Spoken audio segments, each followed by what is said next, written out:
On continue de suivre l'affaire Epstein.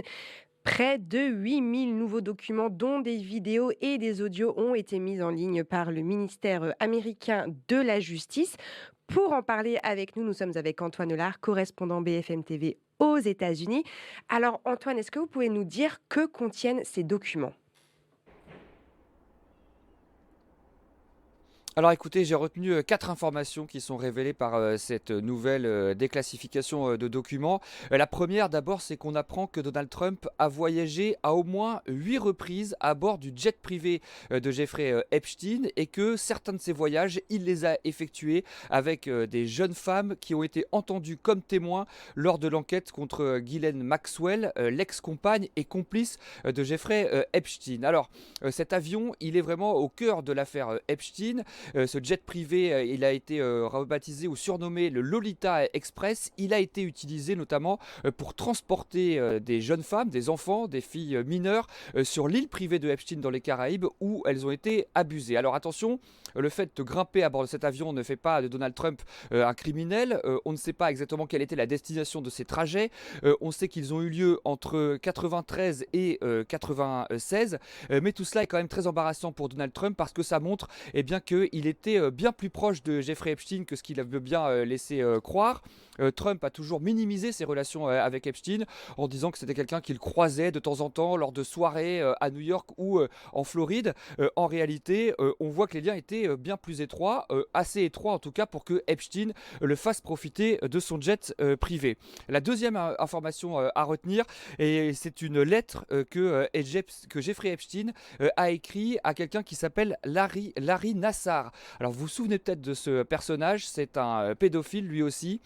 C'était l'ancien ostéopathe de l'équipe de gymnastique des États-Unis. Il avait été dénoncé notamment par la star de la gymnastique Simone Biles, ça avait fait beaucoup de bruit à l'époque. Et donc Jeffrey Epstein lui a envoyé une sorte de carte postale, c'était à l'époque où Jeffrey Epstein était en prison. Et voilà ce qu'il écrit: notre président partage notre admiration pour les jeunes femmes. Lorsqu'une une jeune femme passe, il se sert.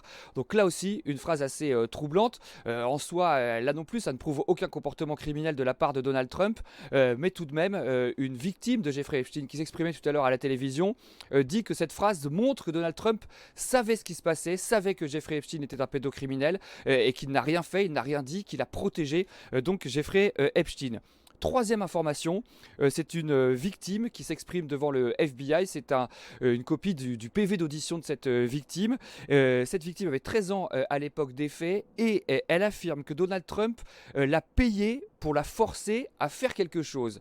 Ce quelque chose en question a été caviardé, on ne sait pas de quoi il s'agit, puisque le ministère de la Justice a barré en noir cette chose donc, avant de publier le document. Mais là encore, donc, c'est quelque chose d'assez troublant. Et puis enfin, dernière information, c'est un rapport du FBI indiquant que Donald Trump aurait organisé une soirée avec des prostituées à Mar-a-Lago. Donc voilà pour ces révélations qui donc en soi évidemment ne témoignent d'aucun comportement criminel de la part de Donald Trump, mais qui sont évidemment très embarrassantes pour le président américain. Alors le ministère de la Justice affirme, je cite, des affirmations fausses et sensationnalistes contre Trump. Est-ce que ces documents affaiblissent Donald Trump et sa politique?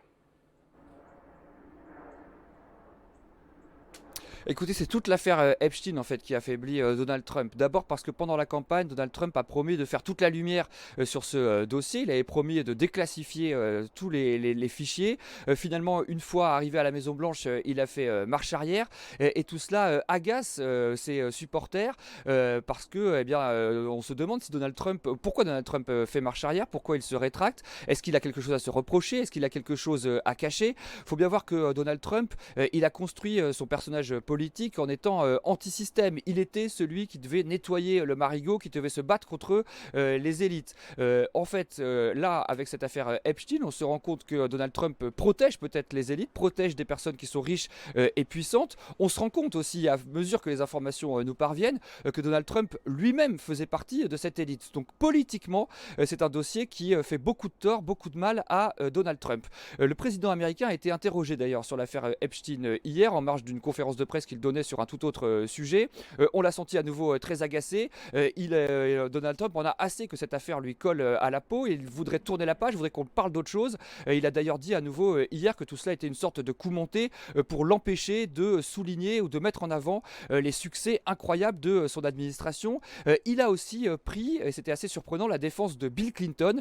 Il faut savoir que Bill Clinton apparaît dans les dossiers Epstein. Dans la première livraison de documents vendredi dernier faite par le ministère de la Justice, il y avait beaucoup de photos de Bill Clinton, notamment des photos de lui avec des victimes de Jeffrey Epstein. Et Donald Trump a dit que tout cela ternit la réputation de personnes qui sont innocentes. Bill Clinton, mais aussi d'autres personnes, peut-être sous-entendu également Donald Trump.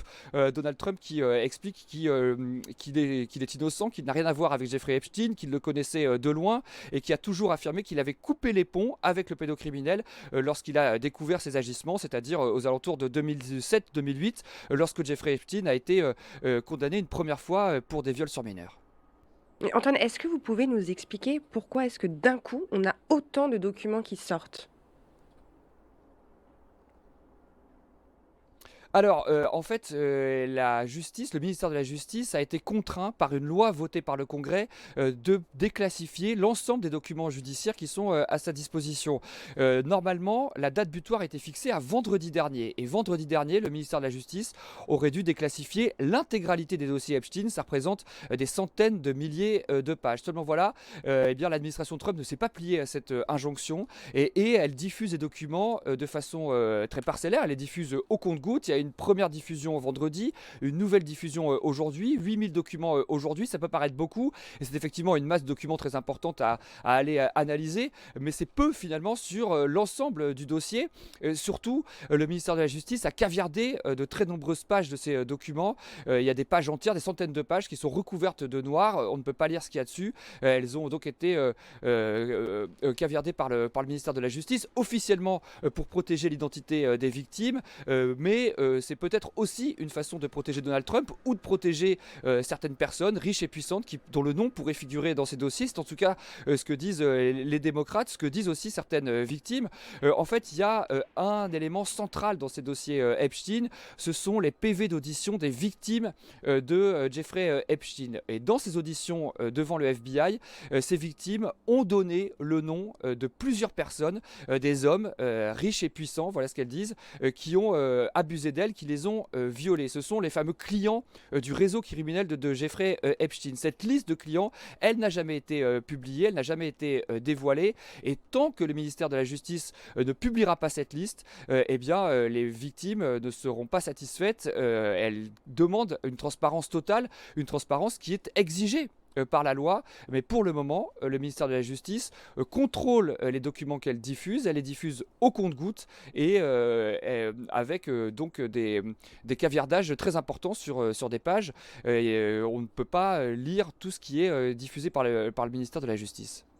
Merci beaucoup Antoine Lard. Je le rappelle, vous êtes correspondant BFM TV aux États-Unis. Merci pour toutes ces informations concernant les nouveaux documents publiés par le ministère de la Justice des États-Unis concernant l'affaire du criminel sexuel Jeffrey Epstein. L'information continue sur BFM 2.